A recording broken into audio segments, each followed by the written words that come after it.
اللہ سبحانہ و تعالیٰ کا ہم پر بے حد احسان اور فضل ہے کہ اس نے ہمیں پھر ایک بار اس نورانی مجلس میں جمع فرمایا ہے۔ یہ وہ مجلس ہے جہاں دلوں کی پاکیزگی اور زندگی کی اصلاح کا سامان مہیا ہوتا ہے۔ آج ہمارا سبق کتاب و طہارت سے ہی چل رہا ہے، یعنی پاکیزگی کا بیان، اور پاکیزگی صرف ظاہری نہ ہو بلکہ دل، نظر، نیت اور کردار ہر چیز پاکیزہ ہو۔ اسلام نے ہمیں سکھایا ہے طہارت عبادت کی بنیاد، پاکیزگی رحمت الہی کی کنجی اور صفائی ایمان کا جز ہے۔ ہم یہاں صرف مسائل یاد کرنے نہیں بلکہ یہ سیکھنے آئے ہیں کہ کس طرح اپنے ہر عمل کو اللہ کی رضا کے مطابق صاف اور سنوارا جا سکتا ہے۔ آپ وہ خوش نصیب سسٹرز ہیں جنہیں اللہ نے اپنے دین کی اس بابرکت محفل کا حصہ بنایا ہے، اور اس سے بڑی سعادت کیا ہو سکتی ہے؟ نبی علیہ الصلوۃ والسلام کی حدیث ہے، من یرید اللہ بہ خیرا یفقہہ فی الدین، جس کے ساتھ اللہ بھلائی کا ارادہ کرنا چاہتے ہے اسے اپنے دین کی سمجھ عطا فرماتا ہے۔ تو آئیں دل کی توجہ، نیت کی پاکیزگی اور سیکھنے کی پیاس کے ساتھ آج کے سبق کا آغاز کرتے ہیں۔ اللہ تعالی ہمیں ظاہر و باطن کی طہارت اور علم کے نور سے منور دل عطا فرمائے۔ تو بڑھتے ہیں آج کے اپنے لیسن کی جانب۔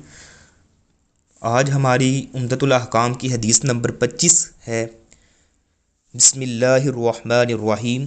ان ام قیس بنت محصن الاسدیۃ انہا آتت بابن لها صغیر لم یأکل الطعام الى رسول اللہ صلی اللہ علیہ وسلم فاجلسہ رسول اللہ صلی اللہ علیہ وسلم فی حجرہ فبال على ثوبہ فدعا بماء فنضحہ على ثوبہ ولم یغسلہ۔ وفی حدیث عائشہ ام المؤمنین رضی اللہ عنہا ان رسول اللہ صلی اللہ علیہ وسلم اوتی بصبی فبال على ثوبہ فدعا بماء فاتبعہ ایاہ ولمسلم فاتبعہ بولہ ولم یغسلہ، متفق علیہ۔ حضرت ام قیس بنت محصن اسدیہ رضی اللہ تعالی عنہا سے روایت ہے کہ وہ اپنے ایک چھوٹے بچے کو نبی علیہ الصلوۃ والسلام کی خدمت میں لائی جو ابھی کھانا نہیں کھاتا تھا، یعنی چھوٹا تھا، ابھی کھانا نہیں کھاتا تھا۔ تو نبی علیہ الصلوۃ والسلام نے اسے اپنی گود میں بٹھا لیا۔ اس نے آپ علیہ الصلوۃ والسلام کے کپڑے پر پیشاب کر دیا۔ آپ علیہ الصلوۃ والسلام نے پانی منگوایا اور اسے اپنے کپڑے پر چھڑکایا، اسے دھویا نہیں ہے، صرف پانی چھڑکاؤ کیا۔ ام المومنین حضرت عائشہ کی جو حدیث ہے اس میں یہ ہے کہ نبی علیہ الصلوۃ والسلام کی خدمت میں ایک بچے کو لایا گیا تو اس نے آپ علیہ الصلوۃ والسلام کے کپڑے پر پیشاب کر دیا۔ آپ نے پانی منگوایا اور اس پر بہا دیا۔ تو مسلم کی روایت یہ ہے کہ آپ نے پانی کو اس کے پیشاب پر بہایا ہے اور اسے دھویا نہیں ہے۔ تو اس حدیث کا مفہوم یہ ہے کہ صحابہ کرام رضوان اللہ مجمعین حصول برکت کے لیے اپنے بچوں کو رسول اقدس صلی اللہ علیہ وسلم کی خدمت میں لایا کرتے تھے، اور آپ بھی بچوں سے بہت پیار کرتے تھے، بڑی محبت اور شفقت کرتے تھے۔ بلکہ ایک دن آپ علیہ الصلوۃ والسلام کو بچوں سے پیار کرتے ہوئے، بچوں سے محبت کرتے ہوئے ایک شخص نے، ایک صحابی نے دیکھا جس کا نام غالباً اقرا بن حابس تھا۔ تو آپ علیہ الصلوۃ والسلام کو ایسے بچوں کے ساتھ پیار کرتے ہوئے دیکھا تو کہنے لگا، بھئی میرے تو تقریباً 9-10 بچے ہیں، میں نے تو کبھی بھی اس طرح کسی کے ساتھ پیار نہیں کیا۔ تو آپ نے فرمایا، بھئی جو بچوں سے پیار نہیں کرتا، بچوں پر وہ شفقت اور رحم نہیں کرتا، بڑوں کی عزت اور احترام نہیں کرتا، وہ تو ہم میں سے نہیں ہے۔ یعنی آپ علیہ الصلوۃ والسلام اس قدر، اس انداز سے وہ بچوں کے ساتھ محبت اور پیار کیا کرتے تھے۔ تو محبت اور پیار کرتے تھے۔ تو یہ جو عورت ہے وہ نبی علیہ الصلوۃ والسلام کے پاس اپنے بچے کو لاتی ہے جو ام قیس ہیں، تو وہ ابھی دودھ پیتا بچہ تھا۔ تو نبی علیہ الصلوۃ والسلام کی خدمت میں جب اس کو لے کر حاضر ہوئی، آپ علیہ الصلوۃ والسلام اس کو اپنی گود میں بٹھا لیا، اس سے پیار کرنے لگے، تو اس نے آپ کے کپڑے پر پیشاب کر دیا۔ تو آپ نے پانی منگوا کر اس جگہ پر جہاں پر اس نے پیشاب کیا تھا، کپڑے کی اس جگہ کو یعنی وہ دھویا نہیں ہے بلکہ پانی کا چھڑکاؤ کر لیا۔ تو اس حدیث کے اندر یہ احکام نکل رہے ہیں کہ بھئی دودھ پیتا بچہ جس نے ابھی کھانا شروع نہ کیا ہو، تو اگر کسی کے کپڑوں پر وہ پیشاب کر دے تو اس جگہ پر پانی چھڑکا دیا جائے جہاں اس نے پیشاب کیا ہے، اسے دھونا وہ ضروری نہیں ہے، صرف چھڑکاؤ سے ہی نجاست وہ زائل ہو جاتی ہے۔ تو نبی علیہ الصلوۃ والسلام ایک یہ بھی حکم نکل رہا ہے کہ چھوٹے بچوں سے انتہائی محبت اور پیار اور شفقت سے پیش آیا کرتے تھے۔ تو ایک حکم یہ بھی نکل گیا، حصول برکت کے لیے بچوں کو نیک صالح لوگوں، متقی لوگوں کے پاس لے جانا اچھا عمل ہے۔ صحابہ کرام اور صحابیات سے یہ عمل ثابت ہے تاکہ بچوں کی صحبت اور بچوں کو وہ یعنی ایک اچھا ماحول ملے۔ اپنے بچوں کو نیک لوگوں کے پاس بھیجیں، آہستہ آہستہ جو ہے وہ دین کی تعلیم اور دین کی طرف وہ راغب بھی ہوتے ہیں۔ تو اس سے آگے والی حدیث ہے، حدیث نمبر 26، ان انس بن مالک رضی اللہ عنہ قال جاء اعرابی فبال فی طائفة المسجد فزجرہ الناس فنهاهم النبی صلی اللہ علیہ وسلم فلما قضى بوله امر النبی صلی اللہ علیہ وسلم بذنوب من ماء فأحریق علیہ، متفق علیہ۔ حضرت انس بن مالک رضی اللہ تعالی عنہ سے روایت ہے کہ ایک بدوی شخص یعنی ایک بدو آدمی جو ہے وہ مسجد نبوی میں آتا ہے تو مسجد کے ایک کونے میں پیشاب کرنا شروع کر دیتا ہے۔ لوگوں نے اسے ڈانٹا، نبی کریم صلی اللہ علیہ وسلم نے انہیں روک دیا۔ جب اس نے پیشاب کر لیا تو نبی علیہ الصلوۃ والسلام نے پانی کا ایک ڈول لانے کا حکم دیا۔ جب پانی کا ڈول لایا جاتا ہے، آپ علیہ الصلوۃ والسلام نے جہاں اس نے پیشاب کیا تھا اس جگہ پہ جو ہے وہ بہا دیا۔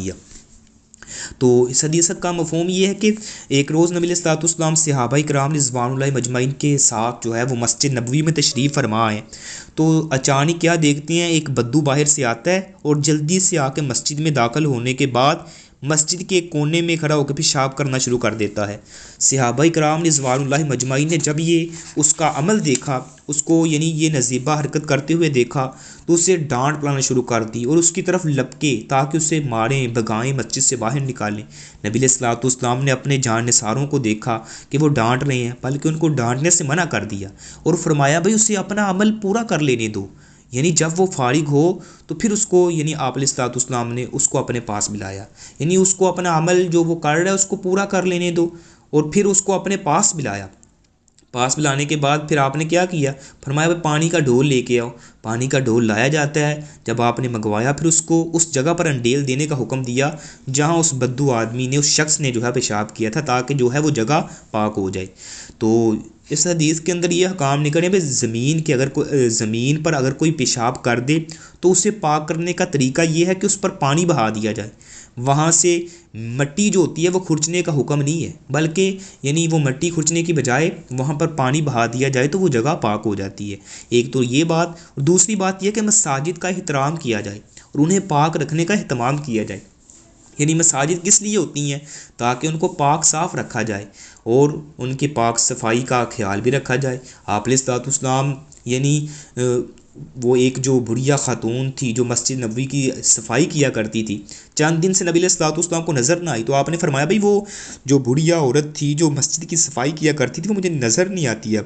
صحابہ نے کہا یا رسول اللہ وہ تو فوت ہو گئی ہے، اور وہ رات کے اس پہر فوت ہوئی تو ہم نے مناسب نہیں سمجھا کہ آپ کو یعنی تکلیف دی جائے، ہم نے اس کا جنازہ پر اس کو دفن کر دیا۔ آپ نے فرمایا دلونی علی قبریہا، مجھے اس کی قبر پر لے کے جاؤ۔ یعنی آپ علیہ الصلوۃ والسلام کس قدر محبت کیا کرتے تھے اس شخص کے ساتھ یا اس عورت کے ساتھ جو بھی اللہ کے گھر کی دیکھ بھال میں اس کی جو ہے وہ صفائی ستھرائی میں خیال کرتی ہے۔ تو لہٰذا مسجد کو صاف ستھرا رکھنا یہ ایک صاحب ایمان اور صاحب علم کی جو ہے پہچان ہوا کرتی ہے، اور صاحب ایمان وہ ہوتا ہے جو مسجد کے ساتھ محبت کرتا ہے، اس کا دل، اس کا لگاؤ۔ بلکہ نبی علیہ الصلوۃ والسلام کی حدیث ہے بھائی کل قیامت کا دن ہوگا، اللہ سبحانہ و تعالیٰ اس بندے کو جو ہے وہ عرش کا سایہ نصیب فرمائیں گے، یعنی 7 قسم کے خوش نصیب ایسے ہوں گے، اور بھی ہیں لیکن اس حدیث میں 7 قسم کے خوش نصیبوں کا تذکرہ ہے۔ ان میں سے ایک کون ہے، جس کا دل مسجد کے ساتھ معلق رہتا ہے، مسجد کے ساتھ جڑا رہتا ہے مسجد کے ساتھ جڑا رہتا ہے، تاکہ ایک نماز پڑھ کے آتا ہے دوسری کا اس کو خیال ہو کہ میں نے دوبارہ جو ہے مسجد میں جانا ہے۔ تو خواتین کیسے مسجد کی دیکھ بھال کر سکتی ہیں، بھائی جمعے والے دن مسجد کی صفائی ستھرائی کرنے کے لیے جائیں، وہاں پہ جا کے جو ہے اس کے صفائی ستھرائی کا خیال کریں، جا کے جہاں پہ یعنی کچھ مساجد ایسی ہیں جہاں پہ علیحدہ خواتین کے لیے جو ہے وہ انتظام اہتمام کیا جاتا ہے، جہاں پہ وہ جمعہ ادا کرتی ہیں، تو وہاں پر جا کے صفائی ستھرائی کرنا، اور مسجد کے معاملات میں یا دیگر اور کیسے مسجد کے ساتھ محبت کی جا سکتی ہے، بھائی صابن وغیرہ جو ہیں وہ جمعے والے دن آپ لازمی طور پہ مسجد میں بھیجیں تاکہ لوگ وضو کریں گے، آپ کو ثواب کا اہتمام یعنی ثواب ملے گا، مسواک کا اہتمام کریں یا دیگر اس طرح کی چیزوں کا خیال کر کے آپ ان لوگوں میں شامل ہو سکتی ہیں۔ اور دوسرا کہ یہ حکم نکل رہا ہے کہ کسی بھی شخص کو اگر کوئی پیشاب کر رہا ہے اس کو درمیان میں روکنا نہیں چاہیے، یعنی یہ طبی اعتبار سے یہ نقصان دہ ہے، یعنی طبی اعتبار سے دیکھا جائے تو نقصان دہ، یعنی وہ پیشاب آدھا روکے گا تو اس کے جسم کے اندر جو ہے وہ مختلف قسم کی یعنی وہ بیماریوں کا سبب بن سکتا ہے۔ تو اس لیے آپ علیہ الصلوۃ والسلام نے فرمایا بھائی اس کو پیشاب پورا کر لینے دو۔ جب کر لیا پھر اس کو آپ علیہ الصلوۃ والسلام نے اپنے پاس بلایا، اور نبی علیہ الصلوۃ والسلام کس قدر جو ہیں وہ یعنی طبیب ہیں، حکیم ہیں، اور آپ علیہ الصلوۃ والسلام نے کس جو ہے حکیمانہ انداز میں اسے سمجھایا ہے۔ یہ نہیں کہا بھائی آج تو ہمارے معاشرے میں مساجد میں یہ حال ہے نا، اگر کوئی بچہ بھی شرارت کر دے تو بزرگ جو ہیں، جو بوڑھے لوگ ہیں، وہ اس کو مارنے اور اس طرح انداز سے پیش آتے ہیں کہ وہ مسجد میں کبھی بھی آنا جو ہے پسند نہیں کرتا، بلکہ وہ ڈر جاتا ہے۔ تو مساجد کے اندر اس طرح کا انداز نہیں ہونا چاہیے، بلکہ پیار، محبت اور شفقت ہونی چاہیے۔ بچے اگر شور شرابہ کرتے ہیں تو ان کو کرنے دیں۔ آپ کے بعد اگر بچے نہ ہوں گے تو کون جو ہے وہ مسجد میں آ کے جو ہے وہ مسجد کو آباد کرے گا، یا اس کو جو ہے وہ آ کے نماز و صوم و صلات کا پابند ہوگا؟ انہوں نے آپ سے سیکھنا ہے، وہ آئیں گے، بیٹھیں گے، آپ کو دیکھیں گے کہ جو وہ آپ کر رہے ہیں، تو بچے بڑوں سے سیکھتے ہیں۔ تو آپ علیہ الصلوۃ والسلام اس کو بڑے جو ہے حکیمانہ انداز میں سمجھایا ہے۔ آپ نے فرمایا بھئی یہ مساجد ہیں، یہ اللہ کے گھر ہیں، ان کو پاک صاف رکھا جاتا ہے، یہاں پر آ کے بول و براز نہیں کرتے، بلکہ اس کی صفائی ستھرائی کا خیال کرتے ہیں۔ آپ علیہ الصلوۃ والسلام نے اس انداز سے اس کو سمجھایا ہے، اور سمجھانے کے بعد آپ علیہ الصلوۃ والسلام نے سمجھانے کے بعد اس سے پیار محبت کی، اور پھر اس کے پیشاب پر جو ہے وہ پانی بہا دیا۔ اس نے یہ سارا جو ہے وہ آپ علیہ الصلوۃ والسلام کا یہ تمام قسم کا معاملہ اور آپ کا اخلاق دیکھا ہے، اور تہذیب و تمدن سے جو ہے وہ اس کو اشنائی ہے، جہالت اور گوارا پن کا یہ باعث نہیں بنی، بلکہ اس کو سمجھایا ہے۔ اور جاہل انسان کو جو ہے انتہائی نرمی سے جب سمجھایا جائے تو اس کے اچھے اثرات مرتب ہوتے ہیں، یعنی اس سے سمجھ آ جاتی ہے۔ تو بخاری شریف میں ایک حدیث آتی ہے کہ پھر اس بدو نے پتہ ہے کیا کہا؟ آپ علیہ الصلوۃ والسلام کا یہ حسن اخلاق دیکھ کر، آپ علیہ الصلوۃ والسلام کا یہ رویہ اور کردار دیکھ کے کہنے لگا، اس نے یہ دعا دی نبی علیہ الصلوۃ والسلام کو، کہتا ہے اللہم ارحمنی و محمدن ولا ترحم معنا احدا، اے اللہ مجھ پر اور محمد صلی اللہ علیہ وسلم پر رحم فرما، اور میرے اور محمد صلی اللہ علیہ وسلم کے علاوہ اور کسی پر رحم نہ فرما۔ یعنی یہ اس نے دعا کی۔ آپ علیہ الصلوۃ والسلام نے فرمایا اللہ کی رحمت کو اتنا جو ہے وہ تنگ نہ کر، اللہ کی رحمت تو بڑی وسیع ہے۔ آپ علیہ الصلوۃ والسلام کا اخلاق دیکھ کر وہی بندہ جو ہے مسلمان ہو جاتا ہے۔ لیکن آج ہمارا کردار، ہمارا رویہ اور ہماری گفتار، ہماری رفتار کس قدر جو ہے وہ یعنی لوگوں کو تکلیف کا باعث بنتی ہے کہ لوگ ہم سے بات کرنا بھی پسند نہیں کرتے، لوگ ہم سے جو ہے وہ دور بھاگتے ہیں، لوگ ہمارے کردار اور رویے سے جو ہے وہ دور بھاگتے ہیں، تنگ ہیں۔ اخلاق ہمارے اس طرح کا ہے۔ یہ ہمارے سسٹر ہیں، سسٹر اسنا جاوید، ان سے گزارش ہے اپنے مائک کو میوٹ پہ لگائیں۔ تو یعنی لوگ جو ہیں وہ ہمارے کردار سے دور بھاگتے ہیں، ہمارا اخلاق اس طرح جو ہے وہ برا بن چکا ہے، ہم سے جو ہے کوئی بات کرنا پسند نہیں کرتا۔ اور اس سے آگے والی حدیث ہے، حدیث نمبر 27، ان ابی ہریرہ رضی اللہ عنہ، یہ سسٹر ہیں، سسٹر اسنا جاوید، ان سے گزارش ہے اپنے مائک کو میوٹ پر لگائیں، جزاک اللہ۔ ان ابی ہریرہ رضی اللہ عنہ قال سمعت رسول اللہ صلی اللہ علیہ وسلم یقول الفطرۃ خمس، الختان والاستحداد وقص الشارب وتقلیم الاظفار ونتف الابط، رواہ البخاری و رواہ المسلم۔ حضرت ابو ہریرہ رضی اللہ تعالیٰ عنہ سے روایت ہے کہ رسول اللہ صلی اللہ علیہ وسلم کو میں نے فرماتے ہوئے سنا کہ فطرتی عمل 5 ہیں، یعنی 5 عمل ایسے ہیں جو فطرتی طور پر پائے جاتے ہیں۔ یعنی سب سے پہلے کیا ہے؟ ختنے کروانا، دوسرا ہے زیر ناف ریزر استعمال کرنا، تیسرا ہے مونچھیں یعنی کترنا، مونچھیں کتروانا، اور چوتھا ہے ناخن کاٹنا، اور 5واں ہے زیر بغل بال نوچنا۔ یہ بخاری کے اندر بھی حدیث آتی ہے اور صحیح مسلم کے اندر بھی آتی ہے۔ تو اس حدیث کا مفہوم یہ ہے کہ حضرت ابو ہریرہ رضی اللہ تعالیٰ عنہ بیان کرتے ہیں کہ میں نے نبی علیہ الصلوۃ والسلام کو یہ یعنی ارشاد فرماتے ہوئے سنا کہ 5 خصلتیں ایسی ہیں جن کا دین اسلام کے ساتھ بڑا گہرا تعلق ہے۔ یعنی دین اسلام کے ساتھ یہ 5 چیزیں ایسی ہیں جن کا دین اسلام کے ساتھ بڑا جو ہے وہ گہرا تعلق ہے، بڑا یعنی مضبوط تعلق ہے۔ وہ کیا ہیں؟ یعنی جس کا دین کے اللہ تعالیٰ نے لوگوں کے فطرت کے جو عین مطابق جو ہے نازل کی ہیں۔ تو اسلام نے صفائی، پاکیزگی اور طہارت کو لازم پکڑنے پر بہت زور دیا ہے۔ یعنی ختنہ کروانا طبی اعتبار سے بہت مفید ہے، یعنی اس کے باوجود یعنی ایسا نہ کیا جائے تو وہ صفائی ستھرائی کا اہتمام بندہ نہیں کر سکتا، اور نجاست کا اندیشہ رہتا ہے۔ اور زیر ناف والوں کی صفائی، طہارت اور پاکیزگی کے لیے بے حد ضروری ہے۔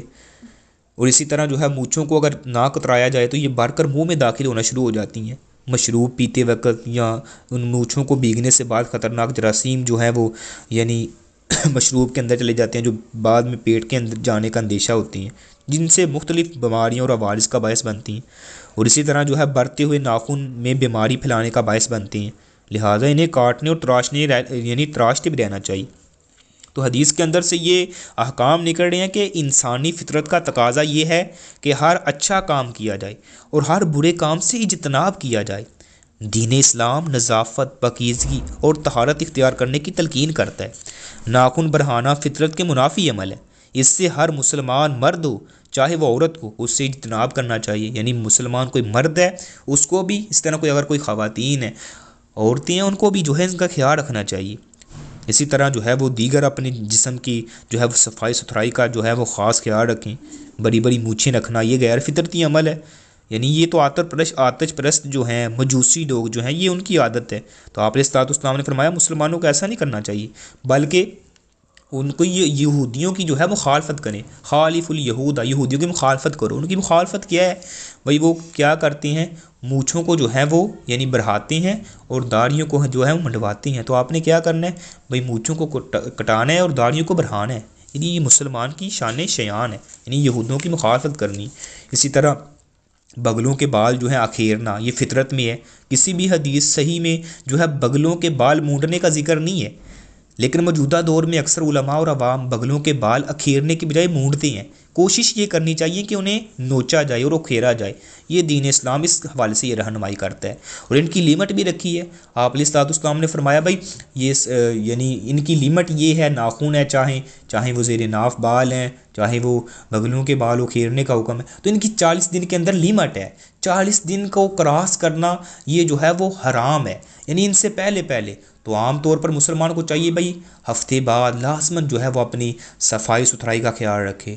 ہفتے بعد اگر نہیں مشکل ہوتا ہے چلو 15 دن کے اندر تو لازماً کرنی چاہیے، یعنی حد لیمٹ جو ہے وہ 40 دن ہے۔ اس سے پہلے یعنی صفائی ستھرائی کا خیال رکھنا چاہیے۔ انسان کو اللہ سبحانہ و تعالیٰ جو بندہ پاک صاف رہتا ہے، پاک صاف اپنے جسم کو رکھتا ہے، اپنے لباس کو رکھتا ہے، اللہ ایسے لوگوں کو پسند کرتا ہے۔ واللہ یحب المتطہرین، اللہ سبحانہ و تعالیٰ پاک صاف رہنے والوں کو پسند کرتا ہے۔ آج ہمارا لباس اچھا نہیں ہے، آج ہمارا جو ہے وہ لوگ ہم سے بات کرنا پسند نہیں کرتے، یعنی ہمارے منہ سے اسمیل آ رہی ہوتی ہے، مسواک نہیں کرتے، یا لباس جو ہے وہ ہفتہ 2 ہفتے ہوتے ہیں ہم غسل نہیں کرتے، نہاتے نہیں ہیں، وہی کپڑے پہنے ہوتے ہیں جن سے جو ہے وہ لوگ بھی آپ کے پاس بیٹھنا پسند نہیں کرتے۔ اگرچہ آپ کا لباس پرانا ہے لیکن دھلا ہوا ہو، اس کو خوشبو میسر ہے، خوشبو لگائیں، مسواک کا اہتمام کریں۔ آپ جب نماز پڑھتے ہیں بھئی اللہ کے گھر میں جا کے نماز پڑھتے ہیں تو اللہ تعالیٰ کے فرشتے بھی آپ کے ساتھ کھڑے ہوتے ہیں، تو اگر آپ کے منہ سے اسمیل آ رہی ہوگی، آپ کے لباس سے اسمیل آ رہی ہوگی، لوگ آپ کے ساتھ کھڑا ہونا پسند نہیں کرتے، تو فرشتے کیسے اللہ سبحانہ و تعالیٰ کے آپ کے ساتھ کھڑے ہوں گے؟ اس لیے اپنے منہ کی صفائی کریں، اپنے لباس کی صفائی کریں، اپنے جسم کی صفائی کریں، یہ مسلمان کو چاہیے۔ آپ علیہ السلام نے ایک صحابی کو دیکھا، اس کے بال بکھرے ہوئے ہیں بال بکھرے ہوئے ہیں، اور اس طرح لباس بھی اتنا صاف ستھرا نہیں تھا۔ آپ علیہ السلام ہے وہ بڑا مالدار تھا، آپ نے فرمایا کیا بھئی آپ غریب ہو گئے ہیں؟